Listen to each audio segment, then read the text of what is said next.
Bokaro police ने आपराधिक घटना को सुलझाने में सफलता पाते हुए बोकारो थर्मल थाना क्षेत्र के जारंगडी सीसीएल रेलवे साइडिंग में हुई गोलीबारी की घटना का उद्भेदन किया है तथा इस घटना में संलिप्त 5 अपराधियों को बोकारो पुलिस ने दबोच लिया है।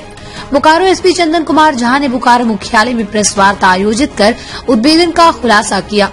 आपको बता दें कि दिनांक 27 दिसंबर 2022 को बोकारो थर्मल थाना क्षेत्र के जारंगडी सीसीएल रेलवे साइडिंग में 8 से 9 हथियारबंद वर्दीधारी अपराधी रात तकरीबन 9 से 10 के बीच फायरिंग किए। साथ ही उनके द्वारा NSPM के नाम से पोस्टर भी चिपकाया गया था, जिसके बाद पुलिस इस घटना को लेकर SIT का गठन कर SDPO बेरमो सतीश चंद्र झा के नेतृत्व में छापेमारी की गई।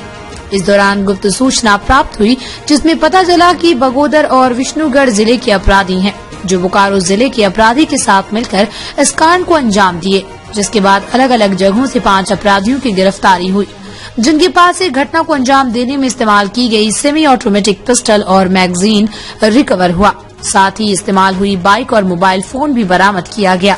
एसपी चंदन कुमार झा ने बताया कि पोस्टर चिपकाने का मकसद गरीब, शोषित और मजदूरों के लिए लड़ाई दिखाना था। उन्होंने बताया कि इनका पौराणिक आपराधिक इतिहास भी रहा है। इस घटना में संलिप्त अन्य अपराधियों की भी जल्द गिरफ्तारी की बात एसपी ने कही है। चंदन कियारी से जावेद अख्तर की रिपोर्ट। दिनांक 27 दिसंबर को लास्ट मंडे को रात में करीब 9:30 से 10 बजे के बीच में 8 से 10 हथियारबंद वर्दीधारी अपराधी आए थे बोकारो थर्मल थाना के जरंगडी साइडिंग में, जहां सीसीएल का रेलवे साइडिंग है। वहां पे 8 से 9 अपराधी आए थे और उन्होंने फायरिंग की और कुछ पोस्टर चिपकाया गया था NSPM के नाम से। उस संदर्भ में थर्मल थाना में FIR रजिस्टर किया गया था। उसको लेके एक SIT बनाई गई थी SDPO बेरमो के नेतृत्व में, जिसमें कि थाना प्रभारी थर्मल, थाना प्रभारी बेरमो, सर्कल इंस्पेक्टर बेरमो और अन्य पदाधिकारी शामिल थे। उसके बाद कुछ सूचना प्राप्त हुई थी मुझे और पुलिस उपाधीक्षक महोदय को भी कि ये बगोदर और विष्णुगढ़ जिले के कुछ अपराधी हैं, जिन्होंने बोकारो जिले के कुछ अपराधी के साथ मिलकर इस कांड को अंजाम दिया है। उसमें पहली अरेस्टिंग 3 तारीख को यानी कि कल एक अपराधी की हुई, जिसका नाम वकील अंसारी है, जो उत्तर प्रदेश का रहने वाला है। उत्तर प्रदेश में भी उस पे कुछ केसेस जो अभी तक हमारे रिकॉर्ड में आए हैं, इलाहाबाद डिस्ट्रिक्ट के कुछ केसेस उस पे वांटेड है वो।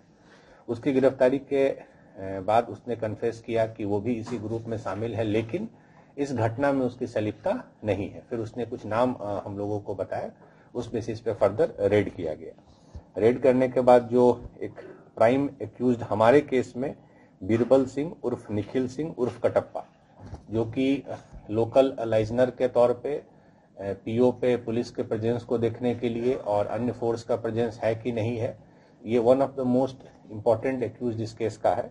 और इसके पास से एक सेमी ऑटोमेटिक पिस्टल और मैगजीन रिकवर हुआ है। फिर इसके कन्फेशन के बाद हम लोगों ने 3 और अपराधी की, बंटी साहू जिसका कि बाइक यूज हुआ है इस क्राइम में, संजय साहू और अजमत अंसारी। अजमत अंसारी का रोल यह भी था कि उसने प्रयास किया था कि इस अपराधी घटना को एक दूसरा रूप दिया जाए कि हम गरीब शोषित वर्ग के लिए लड़ रहे हैं, जो पोस्टर में दिखा भी होगा आप लोगों को।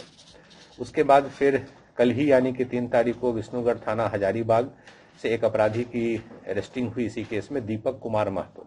तो कुल मिला के 5 अपराधी, कटप्पा सबसे पहले, फिर 3 और लोग हुए 4 और दीपक कुमार महतो हजारीबाग से गिरफ्तारी। तो कुल 5 लोगों की गिरफ्तारी हुई है। इसमें बाइक जो यूज हुआ है वो रिकवर हुआ है, जो मोबाइल फोन उन्होंने यूज किया है वो रिकवर हुआ है, जो वेपन यूज किया है वो रिकवर हुआ है। तो कुल मिला के 5 लोगों को, इनका मकसद एक्सटॉर्शन का ही था, जिसको वो लोग अलग रूप दे रहे थे। इन सभी अपराध कर्मियों का आपराधिक इतिहास भी विज्ञप्ति में हम लोग दे देंगे।